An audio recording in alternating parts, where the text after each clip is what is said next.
Thank you very much for inviting me. I'm really looking forward to this conversation and unpacking what I think is a really critical area in sustainable development and within sustainable tourism more broadly.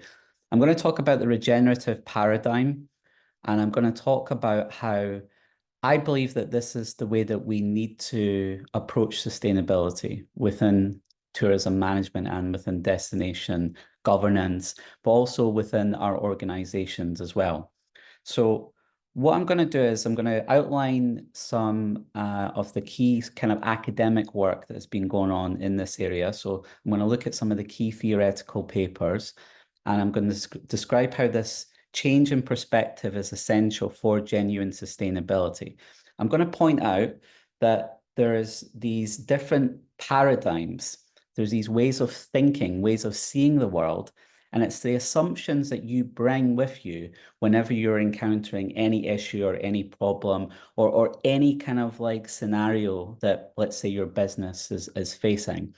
And I'm going to make the case that because we live in a paradigm which is centered on growth and it's centered on what I would call the business paradigm, there's a set of assumptions that we bring with us as business owners that makes us design and orient our business in certain ways. And I'm going to be kind of provocative in this session, and I'm going to try and get us to think outside of those core assumptions that we might have. I'm going to show why I also think it's a way to future-proof your business. And I'm going to talk about how there's a whole variety of ways that I believe this is the case. We've got the changing consumer mindset in that we've got a much more socially conscious and hyper-aware consumer, but also the polycrisis that we have external to our business.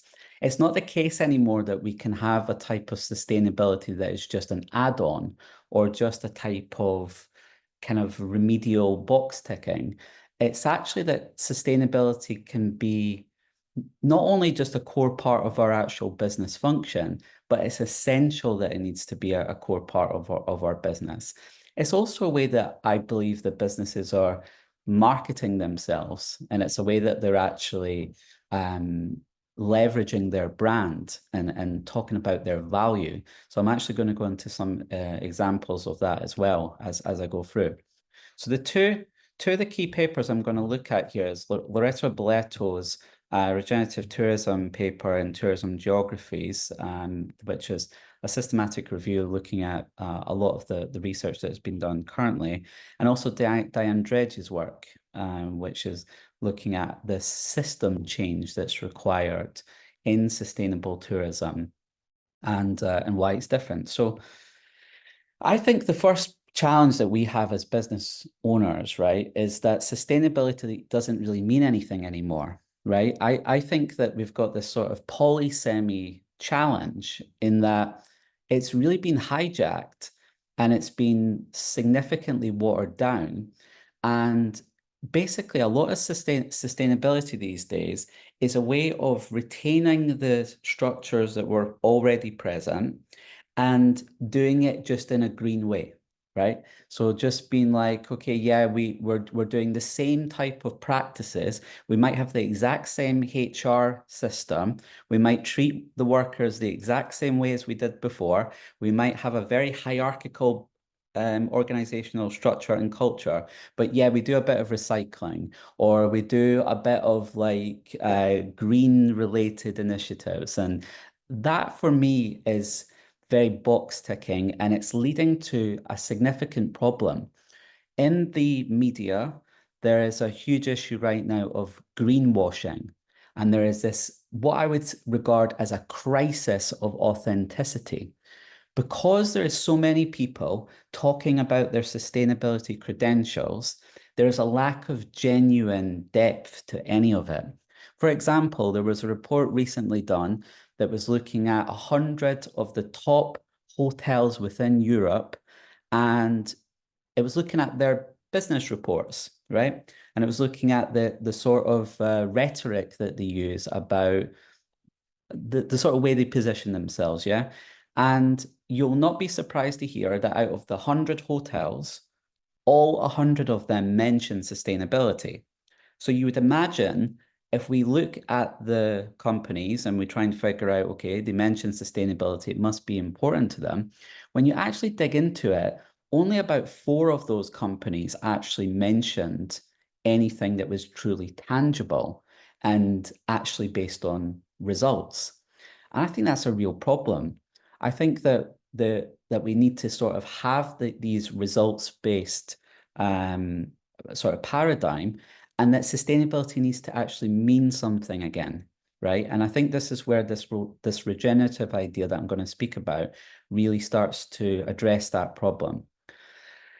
Another thing is that mitigating harm within this growth-based logic, right, has actually been inadequate for what we call wicked problems. So things like biodiversity loss and climate breakdown um, is not being addressed actually by the sustainability paradigm.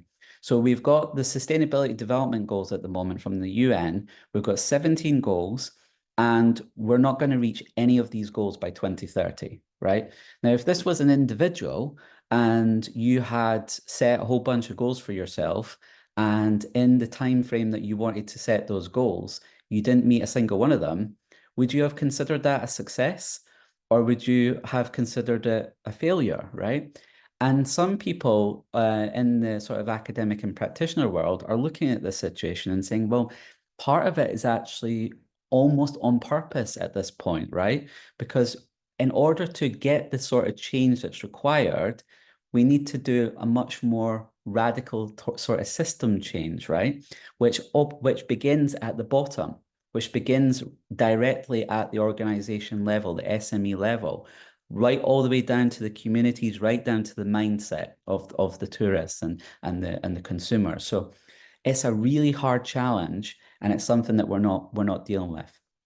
Current tourism management inherits a legacy of individualism, reductionism, separation, and marketization. I'm going to go into that in a sec. But this is what leads us to design businesses in a very, very rigid way, right? We inherit this blueprint of action, and we believe that we ought to behave in this way, right? When I raise stuff in my classes, for example, and I say to my students, why is it that businesses have to be 100% hierarchical? You've got this very, very rigid structure, right? As soon as we start talking about anything like community ownership or shared ownership, or even bringing in like 25% of this kind of cooperative mindset where we've got the community as shareholders, or even community as stakeholders that are bringing that have actual control and say over what's happening in their destinations, and they're part of a meaningful product going forward. It's almost like you're a crazy person, right? And you're starting to talk about something that is like, is Mark Fisher, the philosopher and cultural theorist, said it's actually easier to imagine the end of the world than to imagine doing something different like this. And I think that we have to start dreaming, okay, and we have to start doing things a bit differently. And so how do we do that? And the first thing is that tourism should be treated as a complex adaptive system. This is what Diane Dredge talks about in her paper, that evolves through learning, collaboration, and place-centered practice.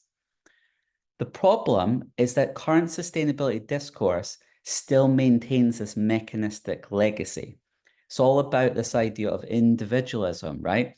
So we've got this idea of the very atomized consumers and the atomized firms, rather than trying to bring everyone in together.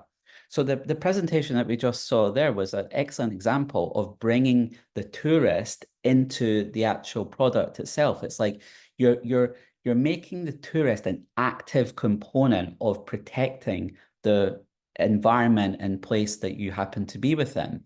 So this already is starting to think in a more regenerative way. It's starting to move outside of the parameters of what we're typically meant to think of. We're meant to think of like we as a business, we have an entity that's self-contained, and the consumers are someone outside of us, right? And we also have these other aspects like reductionism. So we break systems down into really isolated parts, right?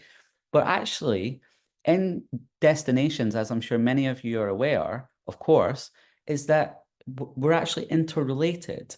There's so much that goes on in our destination, linking aspects together, that to reduce it in the way that a lot of discourse does actually is quite ineffective and doesn't work.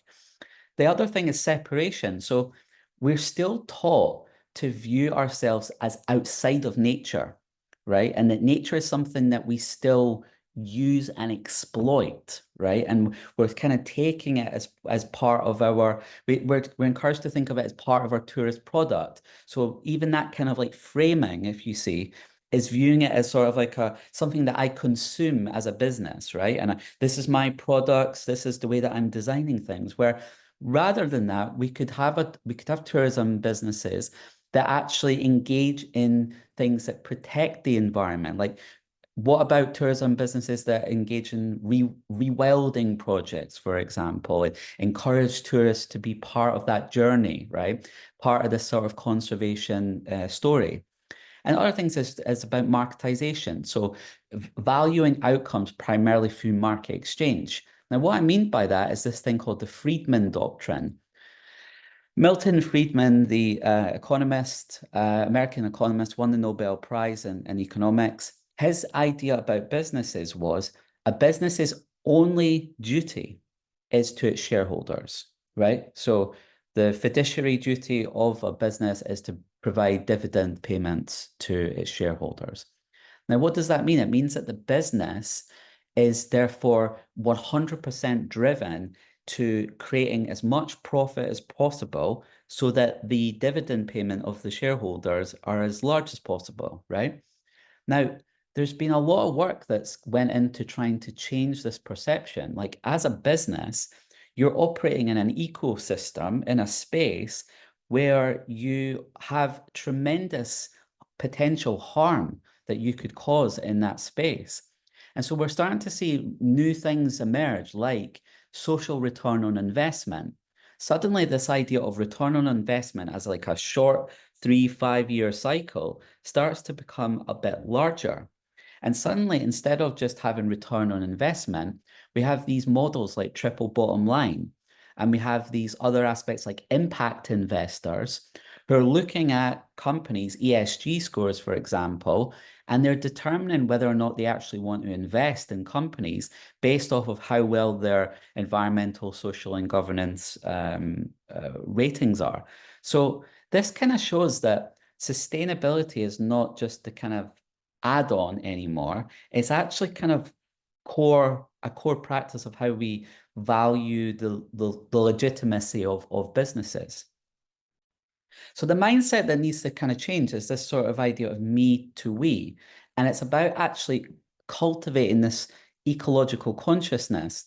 Part of the problem is that we have divorced ourselves from that very consciousness that is needed. And can we get tourists to be active and actually help? So this idea is called custodians of place. So as hosts, you're hosting tourists, and it's sort of like tourists are coming into your home. And we can think of it in a very kind of hospitality type basis, where when someone's coming into your home, there's a range of kind of unwritten welcome obligations that come into that. And this host-guest relationship can actually end up being quite meaningful, not only for the preservation of the place, but also the education of the tourist. And if that on a micro level is expanded all the way up, then the effects of that is very significant. So the systems, like where you should be trying to think like where to intervene where it most matters. Like how could you leverage the environment around you into your business practice? But the key thing is, rather than this sort of idea of do no harm, quote unquote, right? This sort of this type more of libertarian type perspective that a lot of sustainability rhetoric has. I think it should be that actually we leave things in a better state than when we started. Like there's this active attempt to make things better rather than this kind of, there's almost this sort of like idea that we be neutral and that by being neutral, that's sort of good enough. And I actually think that we should be making things better. And so it's boundary spanning, it's collaborative. So how could we engage the local community to be active custodians in this vision? Like, can they be stakeholders in a more bottom up type kind of organizational structure? Is there a way to involve them in any meaningful way within our businesses? So it's about growing the capacity of the place to thrive. And the reason for that is because it then means that your business thrives with it. So it's sort of like if you guys know the business paradigm and the sort of idea of Adam Smith's whole idea was the invisible hand of the market, and the rational self-interest, pursuing their self-interest, eventually leads to a point where everyone's life improves because although there's going to be a few people that lose out, innovation occurs and we all benefit as a result. Apply that type of mindset, right, to the idea of growing the capacity of the places that we are within. So the kind of eco-social system that we are operating within. If we are enhancing the capability of the outside parameter, then we all benefit in the same kind of way as what Adam Smith is suggesting, but not in such a kind of individualistic economic way, right? It's a much larger kind of development. Next thing as well is about place-based and community-centered. Like, how can we design with neighbors, workers, local suppliers, and treat nature as actually like a partner in this? Like they're almost like it's a core part, not sort of as a product, but it's actually a partner in our business. How can you incorporate this mindset into your business operations? So Diane Dredd has this model here, and I think this is a good kind of like visual to look at the sort of things that we should be doing as SMEs to kind of reach out, not just to our potential customers and the tourists that we will be engaging with, but also the local community and the ecosystem that's around us. So some of these things here, things like participation and inclusion, this idea of like constantly learning and developing and creating the good conversations with the locals, creating these interdependencies that go out. Include nature as a living system. Include this idea of a sense of place and identity and belonging, and the idea of a learning journey. It's like our understanding of the place doesn't stop. It's a continuously developing process. So I'm going to look at a case study, and the case study is looking at Inca Terra in Peru, and the case study is I want not to necessarily just focus on the location or anything like that, but I want us to consider the type of principles that have been adopted here. This is a hospitality company that's a sort of like, we can consider them like eco-friendly type luxury well-being type retreats, these hotels. And what they do differently though is that they combine the hospitality component with the nature conservation aspect. And there is this active educational local community involvement that's there. So one of the things that they're doing, for example, and this is just some of the photographs of these retreats, what they're managing to do is protect the environment that they're within. So for example, they have managed so far, they've got a calendar on their website, a sort of inventory of 814 different bird species that have been recorded around the hotel grounds.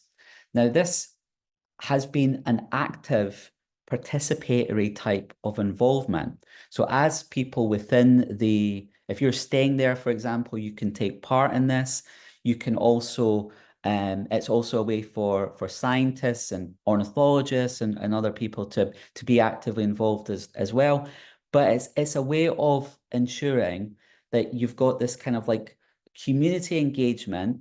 You have knowledge about the species that happen to be within your space or local community.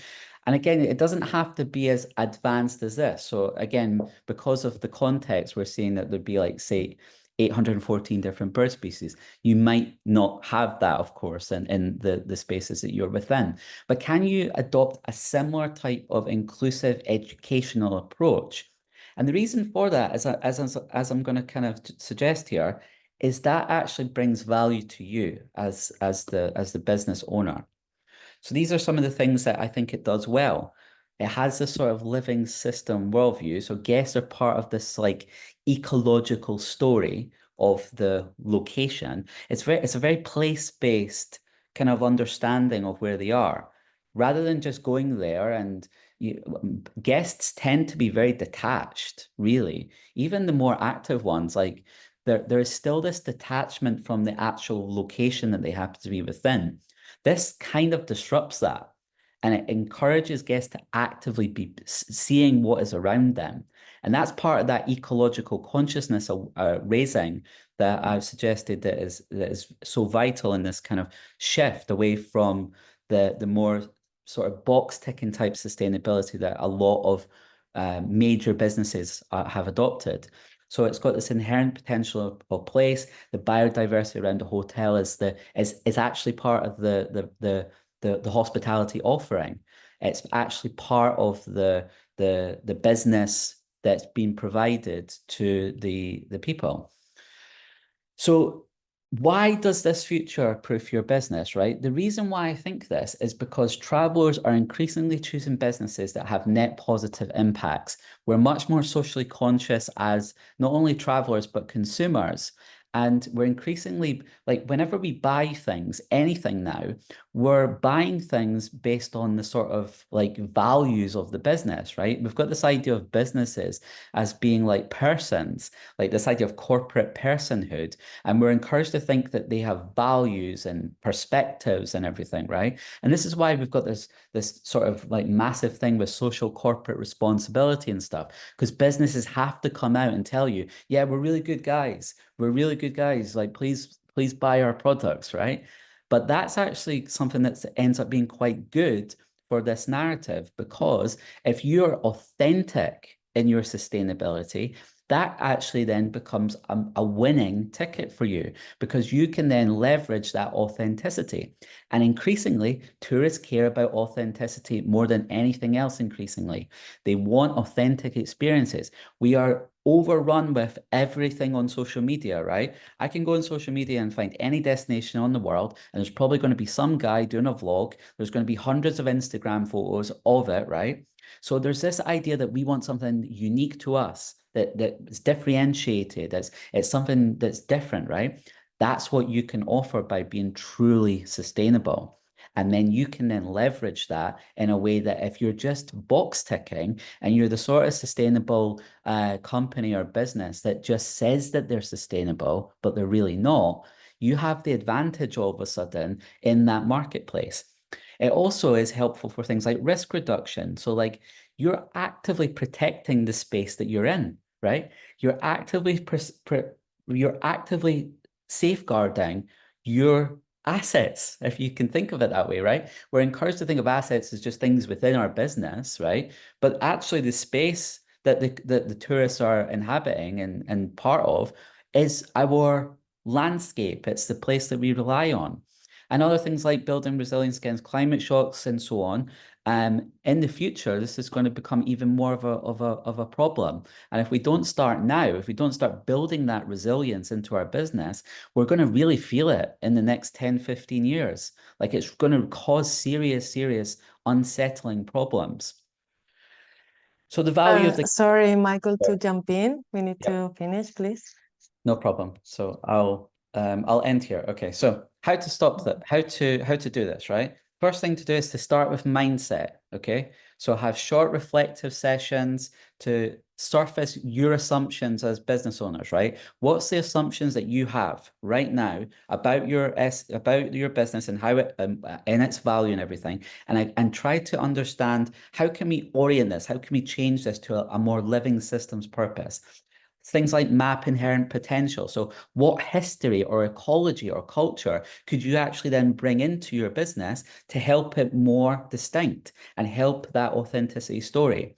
Build systems capacity. So like identify these leverage points, maybe the power dynamics within the organization or the community, partnerships, maybe things like including Indigenous leadership within certain communities.